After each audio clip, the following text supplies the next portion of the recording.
Hello, everyone, and happy Veterans Day. Cathy Sabater, mortgage planner, proud veteran here with Collette San Diego, Realtor. Hey guys. Thank you, Kat, for your service. Pleasure to You serve. um you deserve the holiday, as do all of our veterans who work really hard, Mhm. and they don't get enough thanks. So You got that thank right. you so much for your service. And tell us about what the lending market is doing. Well, as you know, it is Veterans Day, so the market is closed. However, the U.S. 10-year Treasury, I'm telling you, that's what I use as a baseline. Right now is 4.1. So Oh, what does that mean to you as a client? So remember, if you put 2+%, that's more than likely what the rate you could potentially get, depending on all the factors that we talked about. There's a lot of things going on with this administration, as you know, now that the government shutdown, it's still shut. So it'll be reopening again. And as a result, we thought that this would bring better momentum and the cost for the rates would be less. But at this point, that's not what's happening. So until the government actually opens up, hopefully we'll see better pricing for the interest rates. okay. Mhm. Awesome. Thank you so much for that. We are going to be featuring the city of Pine Valley today in our high low. Now, Pine Valley is a spread out community. However, the residence count is fairly low. They're just sitting around 3,500. Wow. And in a San Diego city, that's really small. Mhm. They are out off the 8 East, and it's a little bit more remote. And you typically have larger properties out there. Just a beautiful, wonderful place to live. And the people that I know, excuse me, that live out there, they absolutely love it. So there's only a total of 9 properties on the market right now in Mhm. Pine Valley. Let's start with the lowest.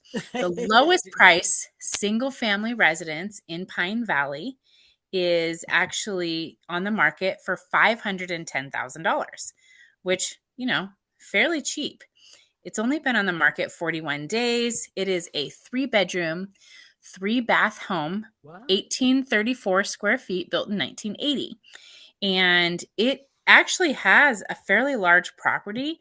I wouldn't think you could get this kind of acreage in San Diego, but it's sitting on 4.16 acres. Wow.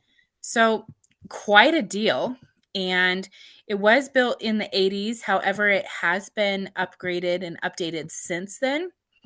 Um, it's a cute, kind of almost farmhousey looking property, and little potbelly stove. So a lot of great features on this house, and what a deal at 510.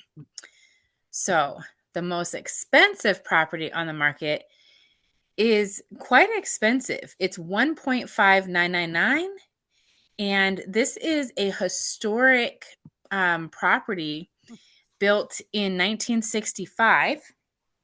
It is a 6 bedroom, 4 bath home, quite large, 4172 square feet. And it kind of looks like an A-frame cabin with wood and stone. It's absolutely beautiful. And this is the Sharp Estate, and it is designated as a historical site. The original home was actually built in 1940 by the Carrot King of the Imperial Valley, KK Sharp. And so this property consists of 7 lots comprising of 3.4 acres, and the original building and appurtenances are constructed with granite, quartz, and obsidian. So just a really cool, unique property. Again, these are single family residences that I feature on our high low. If you have any questions, you can give me a call, 619-838-1696, and I will show you either of those beauties. You know what's so great about a historic site is that you could potentially have your property taxes are usually like 1.15 to 1.25. And with a historic building, it can go down as low as whatever it could be. I had a client who bought a home that was about 1.2 million. And for them, their property taxes, check this out, instead of being like $15,000 a year, it was 3,000 a year. All because of the historic designation. Correct. Okay, now really quick, Does historic designation affect the type of loan you can get on a property? Nope. The only thing it does is you have to qualify for the total principal, interest, taxes, and insurance payment. And in it, we try to get the taxes that are historic in it at the time you purchase, so Oh, I that love at it. that time, you think about it, $15,000 a year versus three, depending on what the property Yeah. taxes are for that. That makes the house. Talk about affordability. Yes, it makes that type of house that much more affordable. Well, that's a fantastic savings, and I appreciate the insight on that. Thank you You so got it. much. You got it. And we will see you next week. See you later.